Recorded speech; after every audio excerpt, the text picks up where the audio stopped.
Okay, I think that we can start. Welcome to everybody.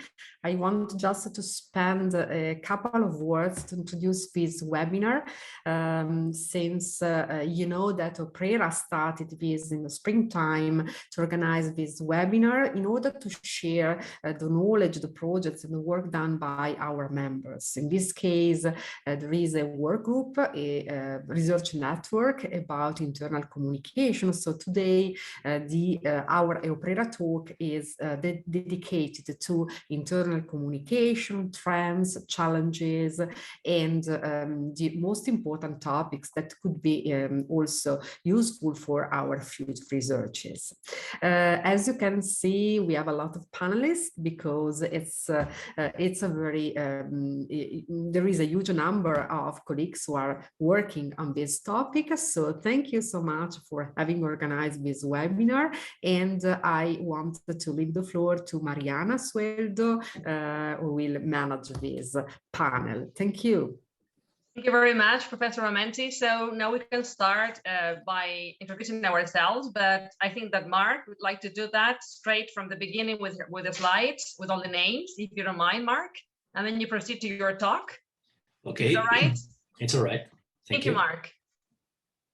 Let me share the... He had all the names and all the countries, all the flags, and so I think he did a nice visual job, and I want him to show it.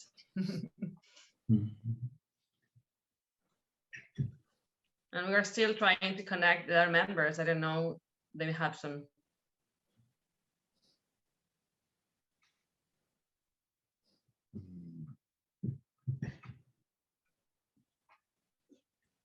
Okay. Yes.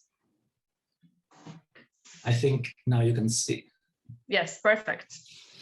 Yeah. Can you also listen to me? Yeah. Yes, sound and vision are right. Okay. So thank you, Mariana. It's a pleasure to be part of this EUPRERA talk today. A great opportunity to show a little bit what our internal communication network is, what do we do, and what do you expect to do in the future. Our network is still very young. Currently, we are a group conformed by 13 researchers from 8 different universities in 4 countries. And of course, we hope to grow even more, maybe with some of you that are attending the webinar today. At this time, different research projects on internal communication are being conducted in smaller groups inside this network.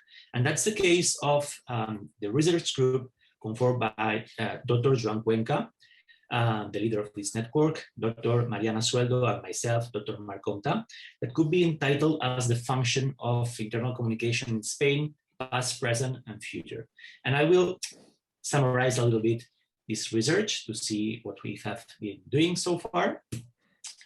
Well, in a very scientific way, our project started from considering internal communication as an independent and strategic function, with the aim of exploring whether this function has undergone accidental or substantial changes as a result of the health crisis caused by the coronavirus pandemic. Thus, our study may constitute a gap analysis that helps to identify those new issues that the discipline will need to address immediately. For this purpose, we have reviewed the literature specialized in PR and corporate communication, and more in particular, that which deals with internal communication and internal crisis communication, in order to ascertain the state of the art of this function in organizations. All right, here are our main objectives. The first objective was to find out whether the role of internal communication in Spanish organizations has been affected as a result of the COVID. The secondary objective was to try to find out what new challenges the discipline must face after the COVID in the future. And the 3 main research questions were the following. Basically, what was the role of internal communication before COVID? Second one is during the pandemic. And finally, the challenges of the role in the future. Basically, we wanted to know the past, the present, and the future of the internal communication praxis. How we did it? Well, basically, we did 30 semi-structured interviews with Spanish communication managers during the most severe confinement phase in April 22 until the end of the fifth wave in Spain, that was in June 2021. We prepared an interview script, kind of questionnaire with 23 open-ended questions, organized in 3 blocks that were at the same time consequent with the research questions. We pilot tested it with 6 people, refined it, and so on. And finally, we did qualitative content analysis with all these data. By the way, these communication managers were part of this DIRCOM association, which is a kind of database quite important in Spain with big companies in Spain. As findings, well, our findings basically regarding the research question 1, so how was the function before the pandemic? Results were consistent with the previous international specialized literature consulted. So basically, in Spain, it was similar to everywhere else. The traditional informative function characteristic of internal communication, focus on content and communication channels, coexisted with a transmission-oriented model and with people-centered and dialogue-based communication model, as well as with influence and links. And in sum, to summarize more or less what interviewees said, internal communication happens to be a strategic function that segments internal audiences, determines objectives aligned with corporate objectives, is attentive to the concerns, key interests, and expectations of employees, generates contents, designs communications actions, and makes decisions on channels, distributes the budget, and develops the evaluation process. Moreover, internal communication is a level that helps prevent crisis, minimizes damage, and conveys the most appropriate information. That's was agreed by 100% of our interviewed managers. Then, so we see here that it's very useful for crises such as COVID. And here's where research question 2 starts. And regarding this question 2, well, results show that internal communication as a managerial function has had to adapt, but in doing so, organizations were deprived of an ad hoc existing manuals or guidelines. They didn't have something to follow because it was the first time that such a big crisis happened after more than 100 years, so they were not prepared for something so big. But all in all, the pandemic has led to a market digitization of internal communication channels, the dissemination of contents focused on the health, well-being, and safety of employees, alignment with the team, transparency, sustainability, and diversity with the express will of providing emotional support and forging an image of security. It has also become an accelerating factor from the strategic perspective. Then, however, probably our most interesting part of the results has been the one referring to the challenges and new key strategic objectives in internal communication derived from the pandemic, since they can lead to upcoming research inside the network. Concretely, we have identified the following 10 challenges in internal communications. The first one is to provide any employee, wherever he or she is, with clear, simple, useful, and real-time answers that seek to reduce the uncertainty of the situation. Second, offer essential training that enables employees to face accelerated digital transformation that teleworking or hybrid work entails, informing them on the availability of technological tools and cybersecurity, and raising awareness of the ethical implications of accuracy in online interactions, data-driven operations, and so on. The third would be providing emotional support by disseminating content focused on the health, well-being, gratitude, and safety, mental and emotional health. The fourth, to stimulate the worker through social innovation, collaboration, empathy, reliability, and trustworthiness with the company's corporate actions. Then number 5 would be actively listen to the staff in order to discuss emerging issues of concern, such as the ambiguity of the situation, business continuity in teleworking model, process of optimization, hot desk offices, self-management and self-leadership of worker, multitasking, greater workload that goes in hand by increased amount of stress, about privacy, intimacy, redefinition of work-personal life balance, the gradual return to the offices, reasons behind decisions taken by the organization in the new situation. And these were some of these well, issues that were concerning people. The number 6, so it would be informatively assist families, members, friends, and relatives of the company in sick leave or deaths that the pandemic may have caused in the workforce. Number 7, seek to align employees with the company, continue transmitting the corporate creed, and reinforce the feeling and pride of belonging. Then 8, work on the communication skills of the dominant coalition and leadership as a preventive crisis preparedness practice. 9, help shape and guide actions as well as oriented decisions of the dominant coalition so that the messages they want and need to convey are clearly understood. And finally, the last point would be arrange the organizations worldwide around the digital environment at distance. Now I arrive already to the conclusions, so I was finishing. All in all, our study allows to claim that what has changed is the various ways the internal communication function displays itself, but not the substance of the discipline. Regarding the function of internal communication during the coronavirus pandemic, it has been verified that the areas responsible for IC in organizations during the health crisis have not changed their operations, but they have intensified their workload and increased their presence and leading role in decision-making, even though to a lesser extent, human and budgetary resources have also increased significantly. The strategic role of IC is underlined with an active role characterized by agility and readiness to attend to the spontaneity of concerns, routines, and new behaviors of the employees. There are also signs of a more humanized, homely, and informal tone in the management of remote mediated professional presence, together with a more empathetic management of improvisation to help solve domestic problems, to help that affect the daily work of the worker. There is also an agreement about the accidental transformation of internal communication due to the health crisis.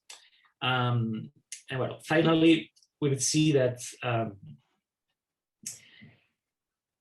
this sanitary crisis has been an accelerated factor from the strategic perspective. It has triggered the digital transformation of IC and has compelled to face new concerns, adjustments in corporate culture, together with a new tone and style of communication towards internal audiences. And what's next? Well, about all this research done so far, we have many ideas regarding new lines of research, but probably we will start with these 2. The first part would be trying to ask not only communication technicians, as we did now, the ones responsible for communications, the managers, but we would also like to ask and do some analysis on employees and the CEOs of companies to see more in detail the whole picture of the IC. And in parallel, we'd also like to narrow or specific gaps detected, such as, well, here you have them, yeah, internal communication and emotional healthcare, the use of audiovisual formats, creativity in internal communication, internal ambassadors, internal communication and change projects, and many other ideas that we have already listed, and we are planning to do a big project about it. And that's it. Thank you so much for your time, and don't hesitate to ask any questions or offer any suggestions on how our research could improve from now on at the end of this webinar. So the floor is yours, Mariana. Thank you so much for your time. Thank you, Mark. Let me remind all the panelists and the participants that you can use the question and answer section at the bottom of the screen. You can see it if you're logged in properly. You can type your questions there, and we are going to answer them at the end of all the presentations to make it easier, because maybe same questions can appear more than once when you hear the presentations. And this time we heard the Spanish version of the COVID hits in the internal communication sphere. And we all know that there have been many articles, projects, practitioners, researchers, books, TV shows. Everybody has been writing and thinking and reflecting on internal communication from very different spheres. And among the participants, we have practitioners, professionals, researchers, or simply people interested in EUPRERAtalks. So feel free to ask anything you would like to ask, to criticize, suggest, because we are not experts 100% in all fields. So also humility of researchers is a really welcome feature. If you have things to say from your own country, your perspective, or add something that has not been said, you're welcome to do it in the question and answer section, and we try to answer what we can or reflect on it for the next time after everybody has spoken. So now we can listen to Isabel, if you're ready. Thank you. You have to share your screen or... Thank you very much, Mariana. And thank you, EUPRERA, for this invitation to take part today in this EUPRERA talk about internal communication. And I'm very glad to see some friends and colleagues here today. So I'm going to start with the presentation of our network. Sorry, but I can't share the screen because say that I have the permissions to do it. Because they didn't make it. You can now. You can. I authorized you. Thank you, Maria Gracia. You are our angel guardian for us. Thank you. Thank you very much.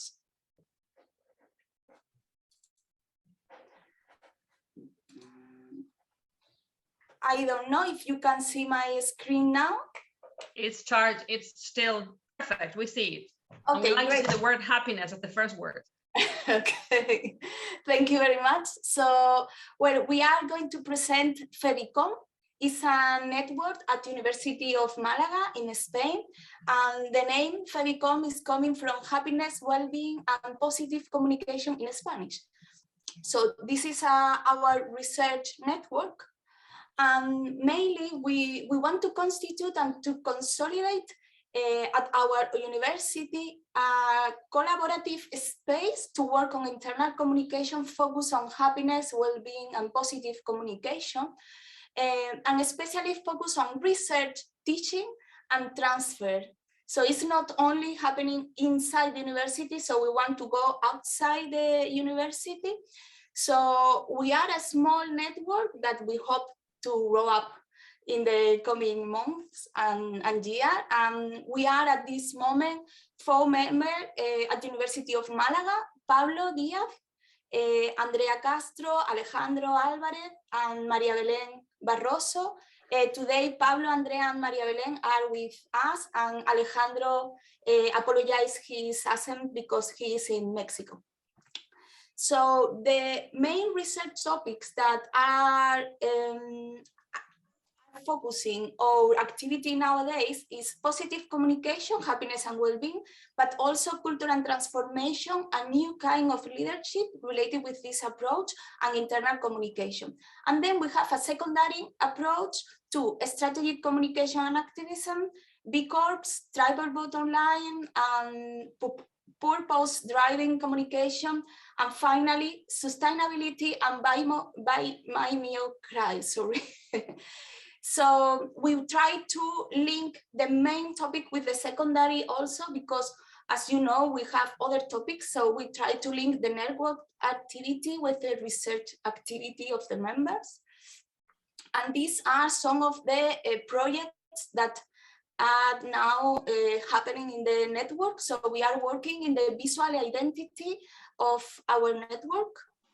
But we have started with some trainings. As you see, we go to the beach to have some training and to have some fun also, because we want to be happy. So we need to find a space to promote this happiness. And also we work with other publics, not just with academic scholars. So we are performing a workshop for elderly students at university, because our university has a specific strategy to work with elderly. So we have a workshop that is about happiness, well-being, and positive communication. And we used to link this activity with the current research lines. And also we used to invite colleagues from other universities to talk with this specific public. Also, we try to transmit the work and the philosophy of the network in different teaching activities, as in this case, in this master in Paris, about organizational happiness, happiness management, and internal communication. And also we work obviously with academic publications. So we have different results now related with internal communication during the pandemic, also the internal communication with happiness in the organizations, also related with environment and sustainability and happiness. And as you can see here, we have more. And also with activism and PR specific. And finally, also we want to travel with public dissemination of the scientific activity. So we not only publish in academic platforms, also we want to be close to the general public. So we used to take part in different public disseminations publications. And finally, our next steps are focusing to expand and consolidate the network inside the university, but also we want to explore the collaboration with external networks, like here in EUPRERA and Positive.com with University of Loyola, and of course, with anyone who wants to join us and to work with us. We are more than happy to listen new question, as Mariana comment, and a new proposal for collaboration. And also we want to organize different courses related with the ability of internal communication to transform workspaces, focus on well-being, positive communication, and happiness. We want to maintain the workshop for next year. And also we want to work and to start to think about new projects related with sustainability and active citizenships, and also with European funds. And finally, we are planning to organize maybe an international congress, but this is just a general idea. So this is all from my part. Thank you very much for this opportunity. I hope to be on time, and please feel free to contact us if you want to know something more about us or work with us. Thank you very much. Thank you, Isa. I see there's a question here, and I already read it. We're going to go back to the questions as we said in the end. And again, all the content of the participants here will be given to you if you request for them in particular, but they are all also available in the EUPRERA network website. So if any of the panelists or of the participants here would like to contact any of the speakers now, let me know or let us know, and we can try to contact or just Google us or look for us in LinkedIn according to your particular interests, but always through EUPRERA network. So the next one could be, according to our plan, perhaps Christina. Are you ready? Yeah. Thank you. So I'm okay. Okay, I think that now it's working. Yes. Yeah? You can see my presentation. Okay, hi everyone. It's a pleasure for me and for my colleagues to participate today in this webinar and to have the opportunity to share our research in internal communication. Our team is composed by 3 people: Susana Miquel Segarra from the Universitat Jaume I, Maricruz López de Ayala from the Universidad Rey Juan Carlos, and my name is Cristina Ced, and I work for the Universitat Oberta de Catalunya. Our research in internal communication started with the preparation of this manual that you can see on the screen. This is the internal communication manual for DIRCO, which is the main association of communication professionals here in Spain. And with the aim to write this manual, we carried out 2 studies to find out the state of internal communication in Spain. First, we made a quantitative and qualitative study in 2018 with a total of 118 surveys answered by members of this association, DIRCOM. We also did more than 80 interviews and 2 focus groups. And second, we made a study in 2020 to assess the effects of COVID-19 on internal communication, with a total of 69 surveys to members of this association, DIRCOM. The results of these studies are collected in different ways. In the internal communication manual, secondly, in different articles, academic articles published in scientific journals, as you can see in the screen, and also in different communications presented at several academic conferences. What are the main conclusions of our research? Well, you can see in the screen the main conclusions. We have seen that the challenges are very similar before the pandemic and after the pandemic. The main one is to adapt to the digital evolution, also strengthening the role of communication in decision making, and linking the internal communication with the corporate strategy. And what were the effects of the COVID on internal communication? Well, the most important thing is that this pandemic has highlighted the strategic nature of this internal communication, and also have increased the involvement of senior managers in the management of internal communications. Okay, in addition to these findings, these two studies allow us to carry out an in-depth analysis of the internal communication departments in Spain. And we find that 60% of the communication professionals who had participated in the study are women, 40% are men. And in this case, it's interesting to know that this data is reflecting the reality of this sector, the communication field in Spain. Most of these communication professionals are highly qualified, and it's also interesting to highlight that most of the companies that have participated in the study have a specific person or a specific team to manage internal communications. Another important or interesting finding of this research is that 4 out of 10 internal communication teams have hired external services of external consultants to help them to manage this internal communication. Here in the screen, you can see the main support that these teams have asked. And we think that this is a very interesting point. I mean, the idea that 4 out of 10 internal communication teams have contracted these external services, and that's the starting point of our new research that you can see now in the screen. The title of this research, of this investigation, the role of communication consultancy firms in the management of internal communication in organizations. And these are the 3 main objectives that we have to achieve. First, to know the state of internal communication in the professional field of communication consultancy firm in Spain. The second objective is to know the roles and the characteristics of these internal communication consultants, and what are the structures and processes that they apply.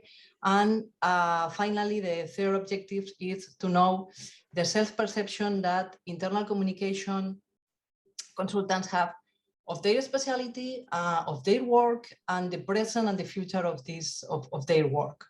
So to achieve these objectives, we are working in combining different quantitative and qualitative techniques, like surveys, interviews, focus groups, and content analysis of the consultant websites.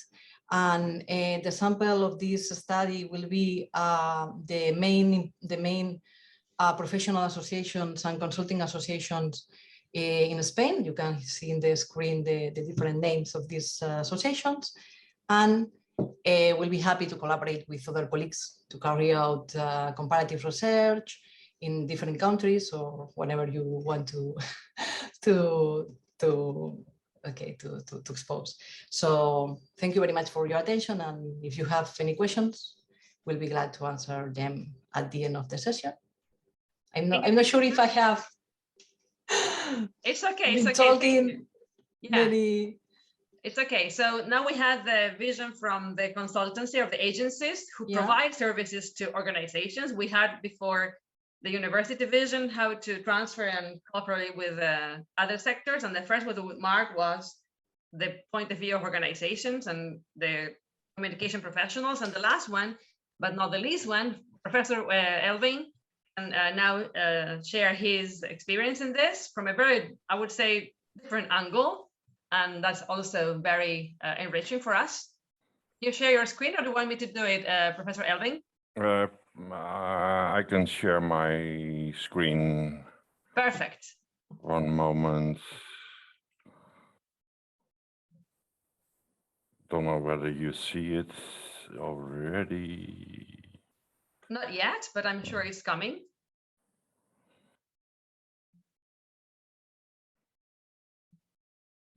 Oh, I need to open my system preferences. Yes. If you want, I can share yours unless you have changed it.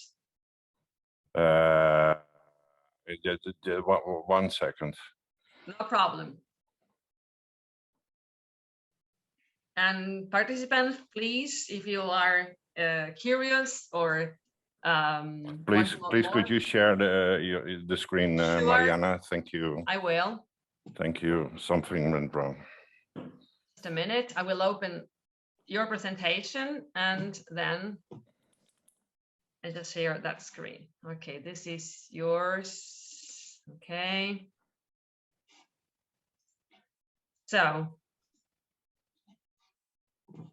No, it's a perfect introduction to the platform stress we all experienced during the pandemic. No problem. So related to the first presenter, thank you very much for including me. I'm looking for your presentation now. I have it on my screen and I have to enable the editing, otherwise it won't show. So just a minute, because it's all here in a minute. No problem. Okay. Can you see it now? Or not yet? Not yet. Yeah. Okay, it's coming in a minute. It should be coming because I opened it here. Okay. Yeah, thank you very much. So please go on to the second slide, Mariana. Perfect. Thank you very much for including me. Very interesting topic on internal communication.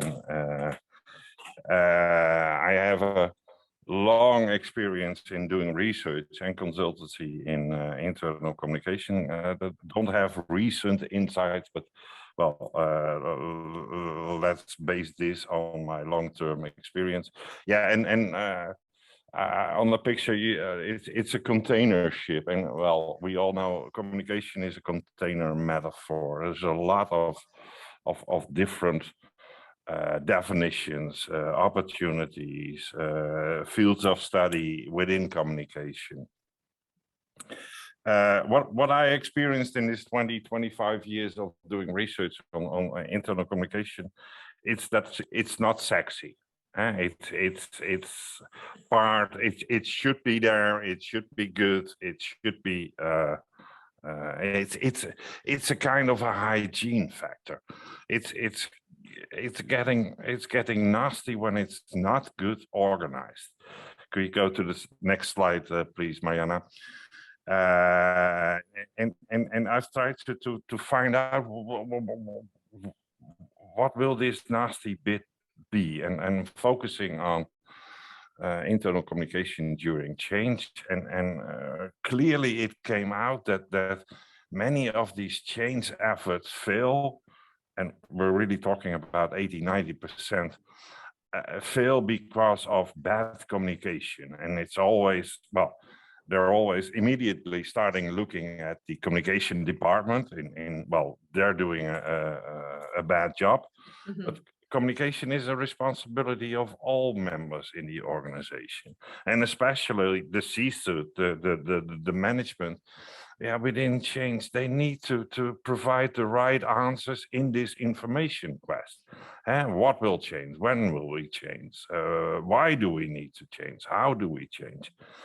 And these are important factors, but it's the hygiene factor. It's the facts. Okay, this is the change. Could you go to the next slide, please? The communication part, or the interaction, the dialogue, is about sense making. And within change, you see these questions as, hey, is this the right change for this company? Will this help? Will this change help the organization to perform better, well, unfortunately, satisfy our shareholders to a larger extent? And what we've seen in many cases that changes are initiated most of the time to dig away the failed previous change, and they're not evaluated. Very curious. And well, as said before, 70–80% of these changes fail. And well, immediately they start thinking about a new change. If you can go to the next slide. And I came up with, this is already 15–20 years ago, with this model on change communication. It's a frequently cited paper. It was my first conceptual paper ever. I always wrote empirical papers, and I was amazed about the amount of citations. And this is unraveling this information communication. And if we're talking about change, always uncertainty comes around. And in the end, if you're having this as an organization on a high level, then your organizational members will be ready to change. If not, the opposite will occur and they resist the change. Could you go to the next slide, please, Mariana? And if we're looking at changes, I do see still this top-down approach. It's the management who, even if they're far away in headquarters, they think they could control how things on the operating core, on the in the fabrics, in the various subsidies work. And I don't think, and maybe you have the same experience. I have two kids, 16 and 18. If I say to them, you need to do this, then they never will do that. I need to persuade them to do this. And what's happening too less in the organization is that, well, organizational members, the employees are challenged. Hey, how can we improve? How can we develop ourselves? How can we grow? And well, what I said many times in my consultancy as well, please skip the word change. And change is something episodic. It is not focusing on improvement. It's focusing, especially if you use a word like cultural change, well, because cultural change is actually saying, well, what you're doing, how you're acting, how you're interacting with your colleagues is not the way we like it. That's very negative. So I think internal communication and internal change communication will profit from using words, narratives that had a more positive loading. If you could go to the last slide. So we need to connect. We need to establish these brand ambassadors. You see, there's a linkage with internal branding. How do you sell your brand? How do you sell your organization to your own employees? And certainly in this crisis with the lack of employees, it's very crucial for you to think, hey, why should anyone want to work for your organization? What makes it unique? Why are there, is it a unique organization, and why are there unique persons working in your organization? Okay, that was my contribution. Thank you very much for inviting me, and I'm looking forward in larger, extensive collaboration with all these great colleagues. Thank you very much, Wim. I will stop sharing then for a while. I will stop sharing, and then we have no screens to share, but only our faces. And if you would like to say something, Joan, or because you came a bit, I mean, you were not introduced at the beginning. Joan is from Blanquerna Ramon Llull University from Barcelona, and he is the one who somehow got us all here. We don't hear you, Joan. You're muted. You have no microphone? John, we don't hear you. No.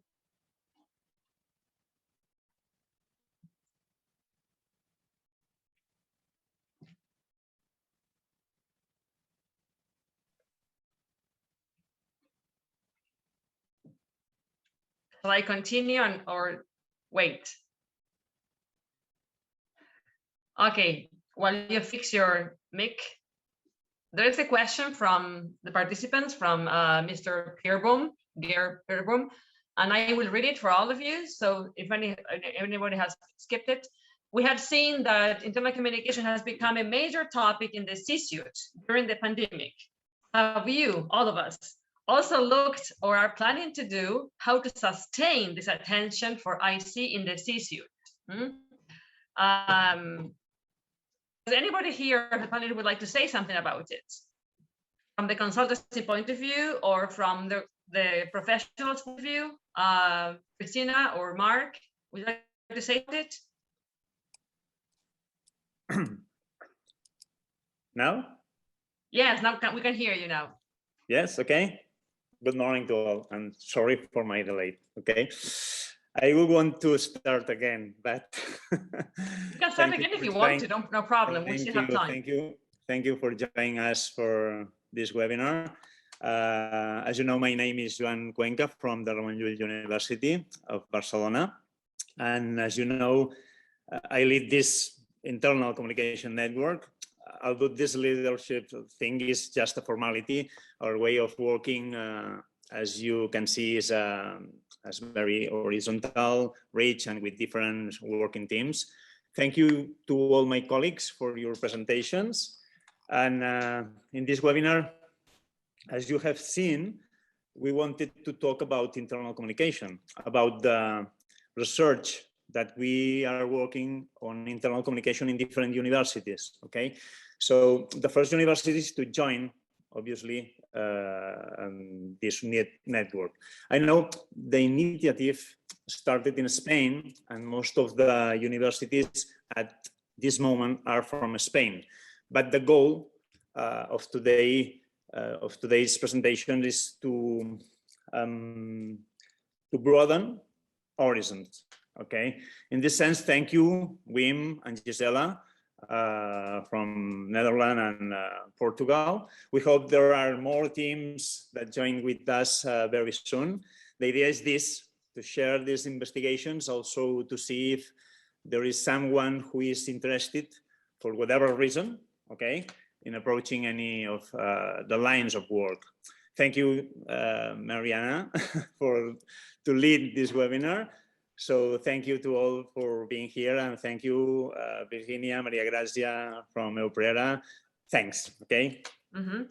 Go on. Okay, now we'll go back to the question. The question was a kind of appealing to us whether, let's say, this boom or this, let's say, honeymoon of internet communication because of the pandemic is going to last longer, or this attention is a kind of Christmas time that everybody's paying attention to communication internally, and then when things are fixed, or as Wim said, when the hygiene factors are somehow covered, we just go back to marketing and sales.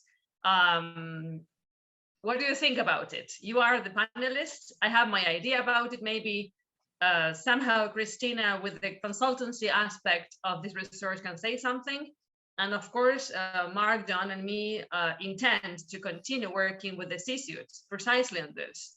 So not only with the professionals who are trying to make their function important, but also with the managers who should understand the importance of this function. So anyone could say something about it? Well, just some ideas. I mean, obviously, the pandemic has an important effect, positive effect on the importance of internal communication. But our research, I mean, our future research focuses on the role of external consultants and agencies. So we don't focus on this topic exactly. I mean, the participation or how to maintain this attention for the internal communication in the C-suite. But I think that Mark has explained something of your project that takes CEOs into account, I think, if I understand. Yes, I give the word to Mark, and then I see Elvin's hands raised. So Mark, a few words, and then Elvin, please. Mark. Oh, very fast. You have already said also, Mariana. So yeah, we plan to, as I said before, to interview members of the C-suite and try to see more how things are having done so far, and their expectations and so on. So yeah, we are planning to do it, but we haven't done it yet. It's like the next step. Probably we will start on September if it's okay with the rest of the team. So that's my. I will go to that in a minute. I will give the word to Wim now. Wim. Yeah, I think. Thank you very much. I think that there's no Christmas time. I think that there's a stay in internal communication. We see shortages on the labor market. Don't know exactly how it's in Southern Europe, but especially in the Netherlands, Germany, Denmark, I see the same kind of messages. So it's very important for organizations to win this war for talent, if you'd like to call it that way. Why should people stay in your organization? What is the benefit of working for your organization? And that's not only to do with money, but it's also with a good communication climate within your organization, people feeling fostered, feeling appreciated, and that becomes very important. So I think there's the pandemic will show a revival of internal communication. And I do hope so, because it's very interesting. Yes. So I work in Lithuania, though I am not Lithuanian by birth, but by profession and by staying. So I can say from the Lithuanian context that is a very young, I would say, democratic academic context, I would say, in the sense of the after the communist times. So fortunately, Lithuania has been the pioneer in awakening all these concerns in all this region. And we don't have a super powerful DIRCOM association as you have in Spain or many other countries. So professionally, the function of internal communication has been quite a Cinderella one, sleeping there or sleeping beauty, and was awakened by the pandemic in one night like this.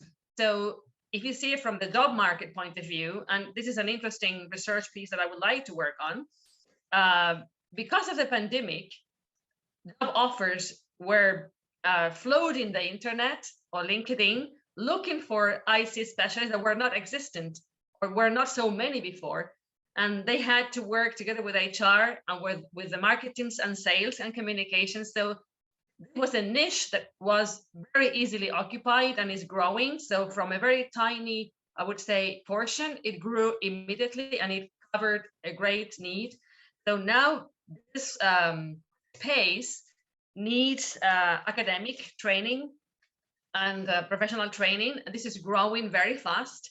And now it's a shame for an organization not to have an IC specialist.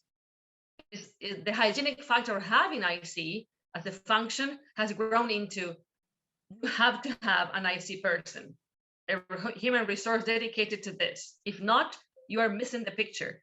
So I would say that we should be thankful for this accelerating factor, not only for the function to become strategic, but to appear as a function, at least in the Lithuanian context. Maybe some of the Lithuanian colleagues might say that I am wrong, but what I see from the professional and academic point of view, and also the consultancy point of view, is that it's growing as a function per se, not only as a kind of helping hand to HR. which was not the case 5 years ago. So this is for us, and also as Isa mentioned before, a great opportunity of the 3 missions of the university: teach, transfer, and research.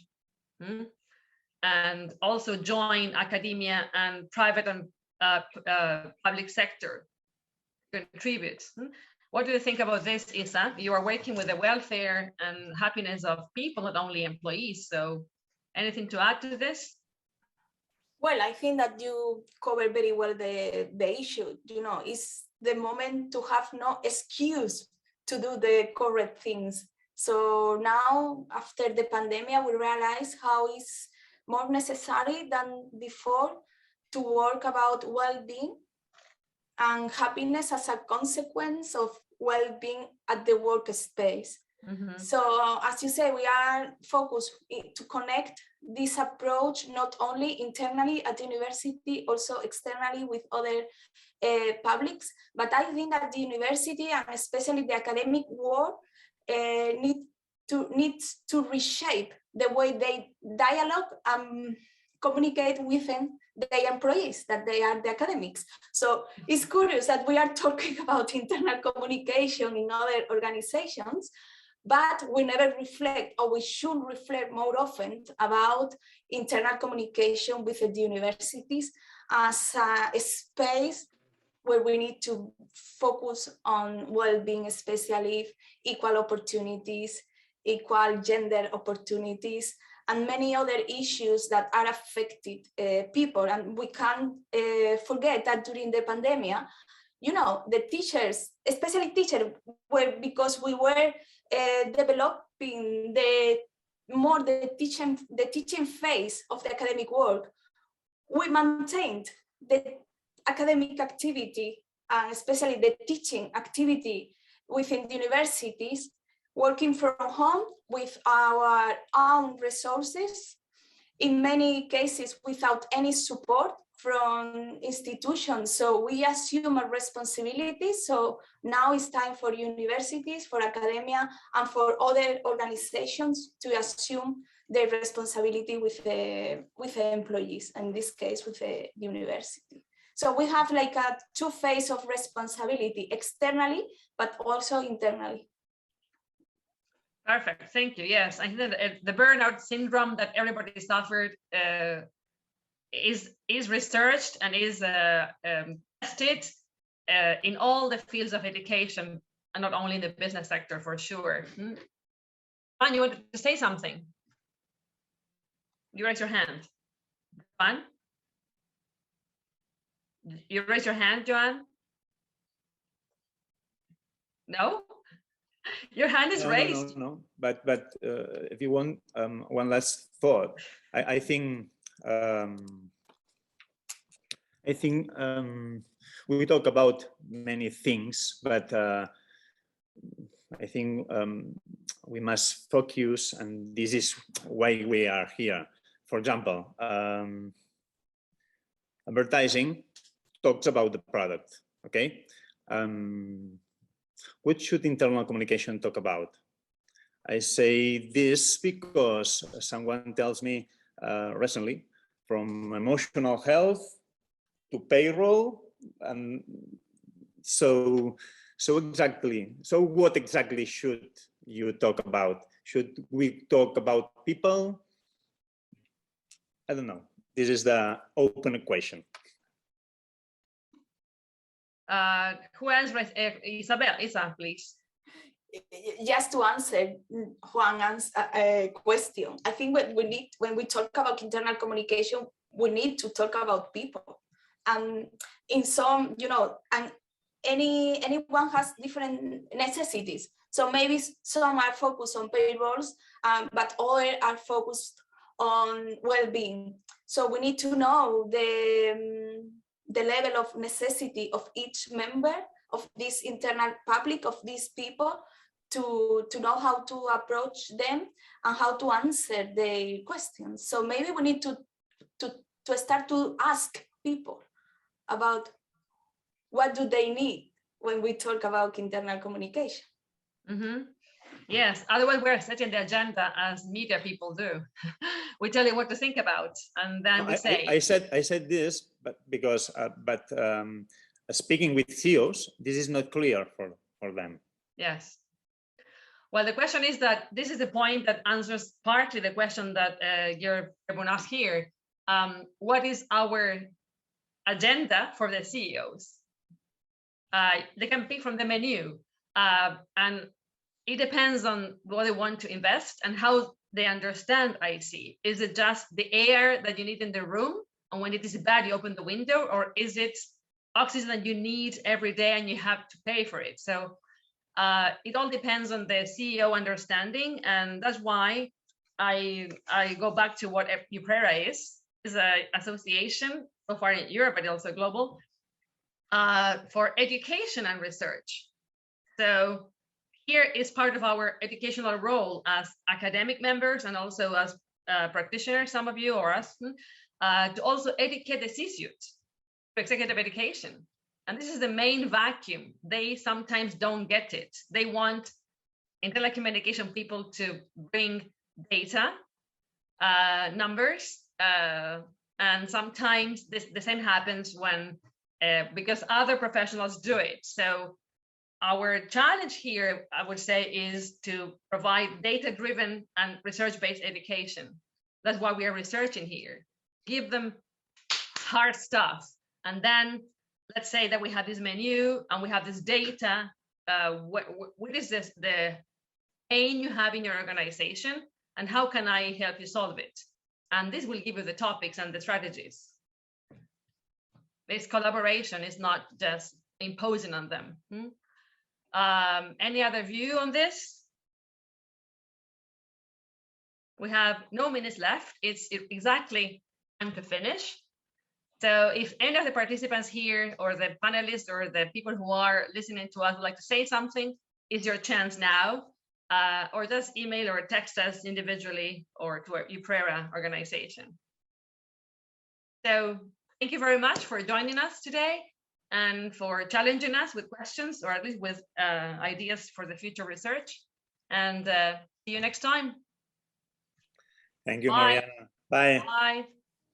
Bye.